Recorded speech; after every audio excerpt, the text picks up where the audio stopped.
Build your dreams, live rich, and leave rich. నమస్కారం, నా పేరు Krish. Live rich and live rich కు మీకు స్వాగతం. ఇక్కడ మా నమ్మకం ఒక్కటే. లివ్ రిచ్ అంటే ఖరీదైన జీవితం కాదు, ప్రశాంతమైన జీవితం. ఆ మనశ్శాంతే కదా మనం మన కుటుంబానికి ఇవ్వగలిగే అసలైన వారసత్వం. సరే, ఈరోజు మనం ట్రేడింగ్ అనే ఒక పెద్ద ప్రపంచంలోకి అడుగుపెట్టబోతున్నాం. కాని దానికంటే ముందు ఒక నిజాన్ని మనం అంగీకరించాలి. ఇది నేను చెప్తున్నది కాదు, మన స్టాక్ మార్కెట్ను నడిపించే సెబీ చెప్తున్న నిజం. ఏంటంటే, ఇంట్రాడే ట్రేడింగ్ చేసే ప్రతి 10 మందిలో 9 మంది డబ్బును నష్టపోతున్నారు. అందుకే గుర్తుంచుకోండి, మనం మాట్లాడుకునేది కేవలం నేర్చుకోవడం కోసం మాత్రమే. ఏదైనా డబ్బుకు సంబంధించిన నిర్ణయం తీసుకునే ముందు ఒక సెబీ రిజిస్టర్డ్ అడ్వైజర్ను సంప్రదించడం మీ బాధ్యత. మీరు చూసే ఉంటారు కదా, సోషల్ మీడియా ఓపెన్ చేయగానే మిరిసిపోయే కార్లు, బీచ్ పక్కన ల్యాప్టాప్తో ఒక ఫోజు, ఈరోజు నా లాభం ₹1,00,000 అని ఒక స్క్రీన్షాట్. అంతా చూడ్డానికి చాలా అద్భుతంగా ఉంటుంది. వాళ్ళు చెప్పేది వింటే 2 బటన్లు నొక్కితే చాలు, టిఫిన్ చేసేలోపే మీ అకౌంట్లో డబ్బులు పడతాయి అనిపిస్తుంది. అది చూసినప్పుడు మనలో ఎవరికైనా ఒక ఆశ పుడుతుంది. వావ్, నేను కూడా ఇలా ఈజీగా సంపాదించొచ్చా, నా కష్టాలన్నీ తీరిపోతాయా అని మనసు లాగుతుంది. కానీ ఒక్క నిమిషం ఆగండి, ఆ మెరుపుల వెనక ఉన్న నిజాన్ని మనం తెలుసుకోవాలి. అది నిజం కాదు, అదొక డిజిటల్ మాయా, ఒక ప్రమాదకరమైన కళ. ట్రేడింగ్ అంటే డబ్బు సంపాదించడానికి షార్ట్కట్ అస్సలు కాదు. అదొక పూర్తిస్థాయి వ్యాపారం. ఎలాగైతే ఒక డాక్టర్ లేదా ఒక ఇంజనీర్ అవ్వడానికి సంవత్సరాల తరబడి చదువు, నైపుణ్యం, క్రమశిక్షణ అవసరమో, ట్రేడింగ్ కూడా అంతే. అది 2 బటన్ల నొక్కితే డబ్బులిచ్చే ఏటీఎం మెషిన్ కాదు. సరే, ఇప్పుడు ఆ భ్రమల లోకం నుంచి బయటకొచ్చి అసలు వాస్తవమేంటో చూద్దాం. రాబోయే కొద్ది నిమిషాల్లో ట్రేడింగ్ యొక్క అసలు రూపమేంటో నేను మీకు చూపిస్తాను. దాని వెనక ఉన్న పద్ధతులేంటి, మార్కెట్ యొక్క పల్స్ను అంటే దాని గుండెచప్పుడునో ట్రేడర్లు ఎలా పట్టుకుంటారో, అన్నిటికంటే ముఖ్యంగా మీ కష్టార్జితాన్ని, మీ కుటుంబం కోసం మీరు దాచుకున్న డబ్బును కాపాడుకోవడానికి మీరు ఖచ్చితంగా పాటించాల్సిన ఆ ఒక్క భద్రతా నియమమేంటో నేను మీకు విడమరిచి చెప్తాను. స్టాక్ మార్కెట్ గురించి మాట్లాడేటప్పుడు అందరూ చేసే పెద్ద తప్పేంటో తెలుసా? ఇన్వెస్టింగ్, ట్రేడింగ్ రెండూ ఒకటే అనుకోవటం. కానీ ఆ రెండూ పూర్తిగా వేర్వేరు. వాటి మధ్య ఉన్న తేడా ఆకాశానికి భూమికి ఉన్నంతుంటుంది. ఈ తేడాను సింపుల్గా అర్థం చేసుకోవడానికి మనం ఒక చిన్న కథలోకి వెళ్దాం. ఇదొక మామిడి తోట యజమాని కథ మరియు ఒక హోల్సేల్ పండ్ల వ్యాపారి కథ. ముందుగా ఇన్వెస్టర్ గురించి మాట్లాడుకుందాం. ఇతను ఒక మామిడి తోట యజమానిలాంటోడు. ఒక చిన్న మామిడి మొక్కను కొని తన భూమిలో నాటుతాడు. దానికి రోజూ ఓపికగా నీళ్లు పోస్తాడు, ఎరువులు వేస్తాడు, పురుగు పట్టకుండా చూసుకుంటాడు. ఈరోజు మార్కెట్లో మామిడి పళ్ల రేటెంతుంది అని అతనస్సలు పట్టించుకోడు. అతని దృష్టి అంతా ఆ చెట్టు ఆరోగ్యం మీదే. ఎందుకంటే అతనికి తెలుసు, 10-20 ఏళ్ల తర్వాత ఆ చిన్న మొక్క ఒక పెద్ద చెట్టుగా మారి తరతరాలకు తీయని ఫలాలను ఇస్తుందని. ఇది ఓపికతో కూడిన ప్రయాణం. సరే, ఇప్పుడు ట్రేడర్ను చూద్దాం. ఇతను ఒక హోల్సేల్ మార్కెట్ వ్యాపారి. అతను ఉదయం 9 గంటలకు 100 మామిడి పళ్ల పెట్టెలను కొంటాడు. ఒక్కో పెట్టె ₹50. ఆ మామిడి చెట్టు ఎక్కడుంది, దాన్ని ఎవరు పెంచారు, ఈ విషయాలు అతనికి అనవసరం. అతని లక్ష్యం ఒకటే: సాయంత్రం 3 గంటలలోపు ఆ 100 పెట్టెలను ఒక్కొక్కటి ₹55 అమ్మేసి ఆ ₹5 లాభాన్ని ఈ రోజే జేబులో వేసుకోవాలి. అతనిది వేగం, ఒత్తిడి మరియు ఈ రోజుతో ముగిసిపోయే వ్యాపారం. ఇప్పుడు మీకు ఈ 2 మైండ్సెట్ల మధ్య ఉన్న తేడా స్పష్టంగా అర్థమైంది కదా. ఇన్వెస్టింగ్ అంటే సంపదను సృష్టించడం, ట్రేడింగ్ అంటే లాభాలను పట్టుకోవడం. ఇప్పుడు మనం ఆ ట్రేడర్ ప్రపంచంలోకి ఇంకాస్త లోతుగా వెళ్దాం. అసలు ఈ వ్యాపారం ఎలా పనిచేస్తుంది, దీని వెనుకున్న పద్ధతులేంటి, వీటిని కొన్ని చిన్న చిన్న పాఠాలుగా విడగొట్టి అర్థం చేసుకుందాం. ట్రేడింగ్లో మొదటిది అందరికీ ఎక్కువగా తెలిసింది ఇంట్రాడే ట్రేడింగ్. పేర్లోనే ఉంది. ఇంట్రా అంటే లోపల, డే అంటే రోజు. అంటే ఒకే రోజు లోపల కొని అమ్మేయాలి. ఒక ట్రేడర్ ఉదయం ఒక స్టాక్ను కొంటే సాయంత్రం మార్కెట్ మూసే లోపు దాన్నే అమ్మేయాల్సిందే. వాళ్ల లక్ష్యమేంటంటే ఆ రోజు స్టాక్ ధరలో వచ్చే చిన్న చిన్న కదలికలను పట్టుకుని దానినుంచి లాభం సంపాదించడం. మన ఇండియాలో స్టాక్ మార్కెట్ ఉదయం 9:30కి మొదలై సాయంత్రం 3:30కి ముగుస్తుంది. ఇంట్రాడే ట్రేడర్ తన వ్యాపారాన్ని ఈ సమయంలోనే పూర్తి చెయ్యాలి. ఇక్కడొక కఠినమైన రూలుంది, దాన్ని ఎవ్వరూ మార్చలేరు. అదే ఆటో స్క్వేర్ ఆఫ్. ఇది ఒక ఆటోమేటిక్ అలారం లాంటిది. మీరు ఉదయం కొన్న స్టాక్ను సాయంత్రం 3:20 లోపు మీ అంతట మీరు అమ్మకపోతే మీ బ్రోకర్ అంటే జెరోదా లాంటి ప్లాట్ఫామ్స్ మీ అనుమతి లేకుండానే దాన్ని మార్కెట్లో అమ్మేస్తాయి. మీరు లాభంలో ఉన్నా నష్టంలో ఉన్నా వాళ్లకనవసరం. టైం అవ్వగానే మీ ట్రేడ్ క్లోజ్ అవ్వాల్సిందే. ఇది ఈ వ్యాపారంలో ఉండే ఒత్తిడికి ఒక చిన్న ఉదాహరణ. ఇక రెండో రకం ట్రేడింగ్ స్వింగ్ ట్రేడింగ్. ఇది కూడా ట్రేడింగే, కానీ ఇక్కడ ఆట నిమిషాల్లో కాదు, కొన్ని రోజులు లేదా కొన్ని వారాలు జరుగుతుంది. ఒక ఊయల ఎలాగైతే ఒక వైపు నుంచి మరో వైపుకు స్వింగ్ అవుతుందో, అలాగే ఒక స్టాక్ ధర ఒక ట్రెండ్లో అంటే ఒకే దిశలో కొన్ని రోజులపాటు కదులుతుంది. స్వింగ్ ట్రేడర్ ఆ పెద్ద కదలికను పట్టుకోవడానికి ప్రయత్నిస్తాడు. ఒక స్టాక్ ధర రాబోయే కొన్ని రోజులు పెరుగుతుందని అంచనా వేసి కొంటాడు, ఆ ట్రెండ్ ముగిసే వరకు ఉంచి అమ్ముతాడు. ఇక్కడ కూడా చురుకుదనం అవసరమే, కానీ ఇంట్రాడేలో ఉండే నిమిషం టెన్షన్ ఉండదు. సరే, ఇన్వెస్టర్, ట్రేడర్ ఇద్దరూ మార్కెట్ను చూడ్డానికి రెండు వేర్వేరు కళ్లద్దాలు వాడతారు. ఇన్వెస్టర్ వాడేది ఫండమెంటల్ ఎనాలిసిస్, అంటే అతను ఒక డిటెక్టివ్ లాగా ఆ కంపెనీ లోపలికి వెళ్లి దాని ఆరోగ్యాన్ని చెక్ చేస్తాడు. ఈ కంపెనీ వ్యాపారం బాగుందా, లాభాలొస్తున్నాయా, రాబోయే 10 ఏళ్లలో ఇది పెరుగుతుందా అని కంపెనీ రిపోర్ట్లన్నీ చదివి విశ్లేషిస్తాడు. మరోవైపు మన ట్రేడర్ వాడేది టెక్నికల్ ఎనాలిసిస్. అతనికి కంపెనీ వ్యాపారంతో పనిలేదు, అతనొక వాతావరణ శాస్త్రవేత్తలాంటోడు. కేవలం స్టాక్ ప్రైస్ చార్ట్ను మాత్రమే చూస్తాడు. ధర ఎలా కదులుతోంది, ఎంతమంది కొంటున్నారు అమ్ముతున్నారు అనే డేటాను బట్టి గాలివాన రాబోతోందా లేక ఎండ వస్తుందా అన్నట్టుగా ధర ఇప్పుడు పైకి వెళ్తుందా లేక కిందికి పడుతుందా అని అంచనా వేస్తాడు. వాళ్ల నమ్మకమేంటంటే కంపెనీకి సంబంధించిన ప్రతి మంచి చెడు అన్నీ ఆ ధరలోనే ఇమిడిపోయుంటాయి. మనం చార్ట్ను చదివితే చాలు మార్కెట్ కథ మనకు అర్థమవుతుంది అని నమ్ముతారు.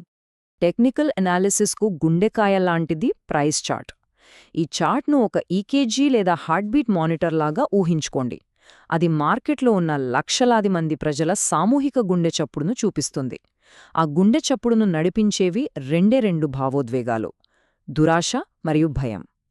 చార్ట్లోని గీత పైకి వెళ్తుంటే మార్కెట్లో దురాశ గెలుస్తోందని, అందరూ కొనడానికి ఎగబడుతున్నారని అర్థం. అదే గీత కిందికి పడిపోతుంటే భయం గెలుస్తోందని, అందరూ అమ్మేసి పారిపోతున్నారని అర్థం. ట్రేడర్ పని ఈ రెండింటి మధ్య జరిగే యుద్ధంలో పల్స్ ఎటువైపుందో కనిపెట్టడం. ఆ చార్ట్లో మీరు ఆకుపచ్చ, ఎరుపు రంగుల్లో చిన్న చిన్న పెట్టెల్లాంటివి చూస్తారు కదా, వాటిని క్యాండిల్ స్టిక్స్ అంటారు. ప్రతి క్యాండిల్ ఒక చిన్న కథ చెప్తుంది. అది ఒక టైంలో, ఉదాహరణకు గత 5 నిమిషాల్లో కొనేవాళ్లకు, అమ్మేవాళ్లకు మధ్య జరిగిన యుద్ధం యొక్క ఫలితం. ఆ క్యాండిల్ ఆకుపచ్చగా ఉందంటే ఆ యుద్ధంలో కొనేవాళ్లు గెలిచారని, ధరను పైకి తీసుకెళ్లారని అర్థం. అదే క్యాండిల్ ఎర్రగా ఉందంటే అమ్మేవాళ్లు గెలిచారని, ధరను కిందికి లాగేశారని అర్థం. ఆ చార్ట్ మొత్తం ఈ చిన్న చిన్న యుద్ధాల సమాహారమే. సరే, ఇప్పటివరకు మనం ఏం చూశాం? తక్కువకు కొని ఎక్కువకు అమ్మితే లాభం వస్తుంది. ఇది చాలా సింపుల్. కానీ నేను మిమ్మల్ని ఒక ప్రశ్న అడుగుతాను. మార్కెట్ పడిపోతున్నప్పుడు, అంటే స్టాక్ ధరలు కిందకి పడిపోతున్నప్పుడు కూడా డబ్బు సంపాదించవచ్చని మీకు తెలుసా? వినడానికే చాలా వింతగా ఉంది కదూ. అసలు మీ దగ్గర లేని వస్తువుని మీరెలా అమ్ముతారు? మొదట్లో ఈ కాన్సెప్ట్ ఎవరికైనా చాలా గందరగోళంగా అనిపిస్తుంది. కానీ ప్రొఫెషనల్ ట్రేడర్లు వాడే ఒక శక్తివంతమైన టెక్నిక్ ఇది. ఈ మాయాజాలాన్ని అర్థం చేసుకోటానికి ఒక సింపుల్ అప్పు తీసుకున్న పెన్ కథను చూద్దాం. మీ స్నేహితుడి దగ్గర 100 రూపాయల విలువైన ఒక మంచి పెన్ ఉంది. ఆ పెన్ ధర త్వరలో పడిపోతుందని మీకు గట్టిగా అనిపిస్తోంది. మీరు మీ స్నేహితుడి దగ్గరికి వెళ్ళి, ఒక్కరోజు ఈ పెన్ను అప్పుగా ఇవ్వు, రేపు తిరిగి ఇచ్చేస్తాను అని అడుగుతారు. పెన్ను తీసుకున్న వెంటనే దాన్ని మార్కెట్లో వేరొకరికి 100 రూపాయలకు అమ్మేస్తారు. ఇప్పుడు మీ జేబులో 100 రూపాయలున్నాయి, కాని మీరు మీ ఫ్రెండ్కి ఒక పెన్ను బాకీ ఉన్నారు. మీరు అనుకున్నట్టే ఆ పెన్ ధర 80 రూపాయలకు పడిపోయింది. ఇప్పుడు మీరు మార్కెట్కి వెళ్ళి అదే పెన్నును 80 రూపాయలకు కొంటారు. ఆ పెన్నును తీసుకెళ్లి మీ ఫ్రెండ్కి ఇచ్చేస్తారు. మీ మాట నిలబెట్టుకుంటారు. ఇప్పుడు లెక్క చూడండి. మీ జేబులోకొచ్చింది 100 రూపాయలు, మీరు ఖర్చుపెట్టింది 80 రూపాయలు. మీ దగ్గర 20 రూపాయలు మిగిలాయి. అదే మీ లాభం. స్టాక్ మార్కెట్లో ఆ స్నేహితుడు మీ బ్రోకర్.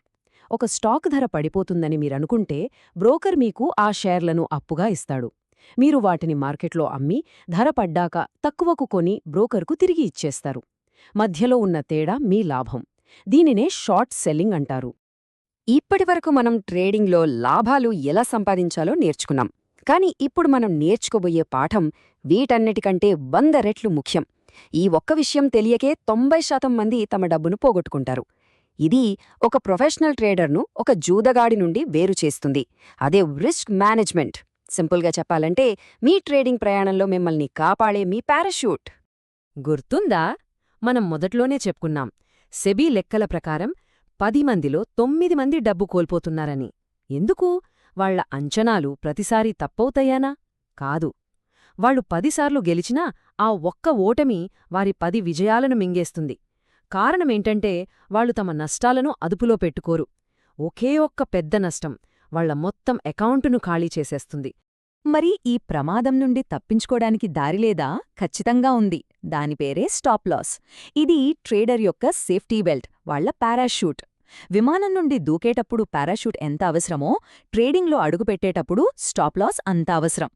స్టాప్ లాస్ అంటే చాలా సింపుల్. మీరొక ట్రేడ్ తీసుకునే ముందే మీ కంప్యూటర్కు ఒక ఆర్డర్ ఇస్తారు. నేను కొన్న స్టాక్ ధర ఒకవేళ నేను అనుకున్నదానికి వ్యతిరేకంగా వెళ్ళి నా నష్టం ఈ లెవెల్కి చేరితే నాకోసం చూడకు, వెంటనే అమ్మేయి అని. ఇది మీ నష్టానికి ఒక గీత గీయడం లాంటిది. ఒక ఉదాహరణతో చూద్దాం. ఒక ప్రొఫెషనల్ ట్రేడర్ ఒక స్టాక్ను 100 రూపాయలకు కొంటాడు. అతని టార్గెట్ 110 రూపాయలు, అంటే 10 రూపాయల లాభం. కాని ట్రేడ్ తీసుకునే ముందే అతను తన పారాషూట్ అయిన స్టాప్ లాస్ను 98 రూపాయల దగ్గర సెట్ చేస్తాడు. దీని అర్థమేంటంటే అతను గెలవడానికి 10 రూపాయలు పణంగా పెడుతున్నాడు, కాని ఓడిపోవడానికి కేవలం 2 రూపాయలు మాత్రమే రిస్క్ చేస్తున్నాడు. ఒకవేళ అతని అంచనా తప్పి ధర 98కి పడిపోతే సిస్టమ్ ఆటోమేటిక్గా అమ్మేస్తుంది. అతని నష్టం కేవలం 2 రూపాయలు. అదొక చిన్న గీతలాంటిది. అతను దాన్ని అంగీకరించి రేపటి ట్రేడుకు సిద్ధమవుతాడు. ఇప్పుడు స్టాప్ లాస్ పెట్టని ఒక అమచూర్ను చూద్దాం. అతను కూడా 100కు కొంటాడు. ధర 98కి పడుతుంది. పర్లేదులే, మళ్లీ పైకొస్తుంది అనే ఆశతో ఉంటాడు. ధర 95, 90, 80కి పడిపోతుంది. ఇప్పుడు ఆశస్థానంలో భయం వస్తుంది.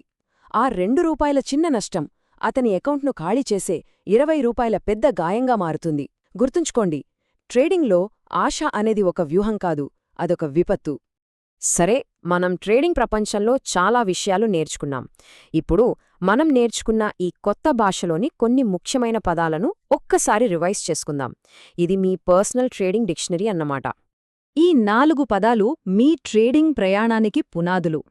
ఇంట్రాడే ట్రేడింగ్ అంటే వేగవంతమైన రోజువారీ వ్యాపారం. స్వింగ్ ట్రేడింగ్ అంటే కొన్ని రోజులపాటు ట్రెండ్తో పాటు ప్రయాణించడం.